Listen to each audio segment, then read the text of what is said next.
Assalamualaikum warahmatullahi wabarakatuh. Saya Eli Zahara dengan NPM 2021010147. Kali ini akan menjelaskan materi yang berjudul Bangunan Hukum Islam di Indonesia. Baiklah, langsung saja ke materi. Divine Law dan Man-made Law sebagai teori hukum. Hukum Islam dikategorikan sebagai divine law karena aturan-aturan yang ada di dalamnya dibuat langsung oleh Tuhan untuk mengatur kehidupan manusia di dunia. Bila kita perhatikan pengertian di atas, betul-betul menempatkan hukum Islam sebagai identitas yang murni, bersifat top down, dan melepaskan aspek-aspek historis dari sosiologisnya.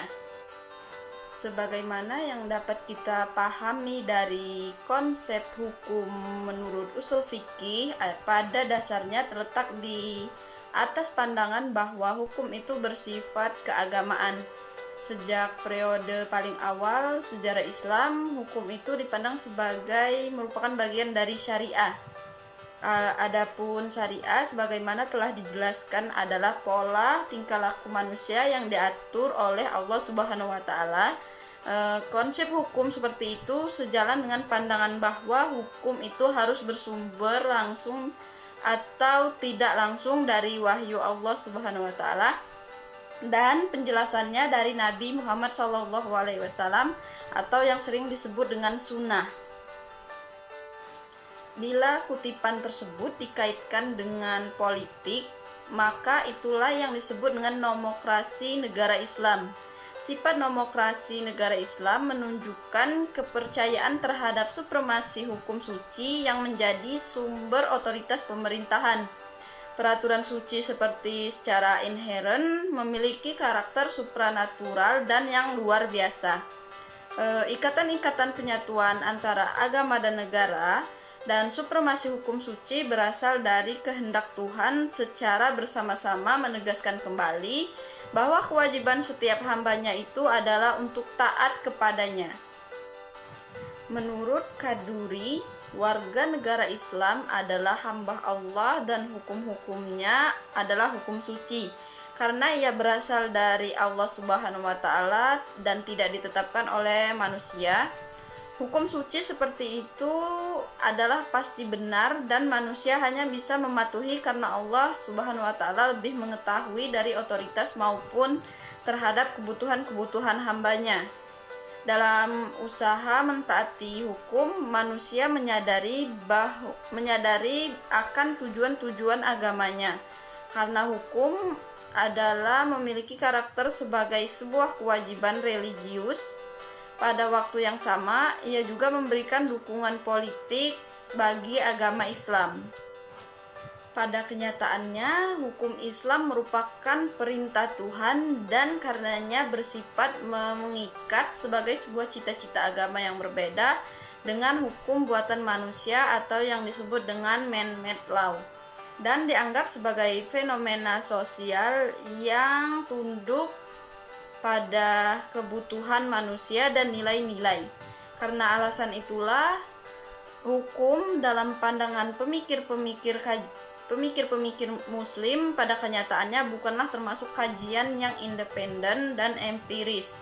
Sebagai implikasi dari kedua faktor tersebut, yakni sifat sucinya dan ikatan yang kuat dengan tradisi-tradisi lama, hukum Islam berkembang menjadi sebuah hukum yang statis yang bisa dianggap menjadi penghalang bagi terjadinya perubahan. Selanjutnya adalah perkembangan hukum Islam di Indonesia. Pada bagian ini kita akan mendiskusikan relevanisasi epistemologi hukum Islam Indonesia dengan pembangunan hukum Islam Indonesia dengan pembangunan nasional. Namun, sebelum kita lebih jauh membahas persoalan tersebut, terlebih dahulu sebaiknya kita mengetahui apa yang dimaksud dengan hukum nasional, mengapa kita membutuhkan hukum nasional, dan bagaimana cara kita mewujudkan hukum nasional tersebut. Melalui penjelasan terhadap aspek-aspek inilah kita akan mengetahui relevansi epistemologi hukum Islam dengan pembangunan hukum Islam.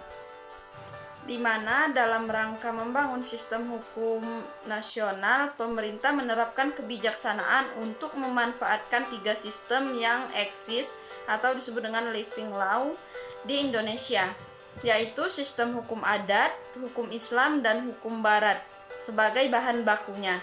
Ketiga sistem hukum sangat berkontribusi dalam pembangunan hukum nasional. Tatanan hukum nasional Indonesia harus mengandung ciri yang pertama adalah berwawasan kebangsaan dan berwawasan Nusantara. Yang kedua, mampu mengakomodasi kesadaran hukum kelompok, etnis, kedaerahan, dan keyakinan agama. Yang ketiga, sejauh mungkin berbentuk tertulis dan terunifikasi. Yang keempat, bersifat rasional yang mencakup rasionalitas, efisiensi, rasionalitas kewajaran, rasionalitas kaidah dan nilai. Dan yang terakhir adalah responsif terhadap perkembangan, inspirasi, dan ekspektasi masyarakat. Selanjutnya adalah adanya sarana dan prasarana. Berdasarkan penjelasan tersebut, tampak sekali dalam hal penetapan kebijakan hukum di Indonesia, pemerintah telah menjadikan hukum Islam sebagai bagian dari hukum nasional. Kondisi ini seperti ini tidak semata-mata terjadi di Indonesia, tetapi terjadi pula di negara-negara berpenduduk Muslim, baik yang memiliki konstitusi Islam maupun yang tidak memilikinya, yang dimana sebagai sebuah sistem hukum atau bagian dari sebuah sistem hukum, ia mempunyai teks tertulis dalam bidang-bidang yang dicakupkan, memiliki lembaga peradilan sesuai dengan tingkatan-tingkatan yang diperlukan, dan mempunyai alat penegak hukum untuk menjalankannya. Demikianlah yang dapat saya sampaikan. Apabila ada salah kata, saya mohon maaf. Kepada Allah saya mohon ampun. Wabillahi taufiq wal hidayah. Wassalamualaikum warahmatullahi wabarakatuh.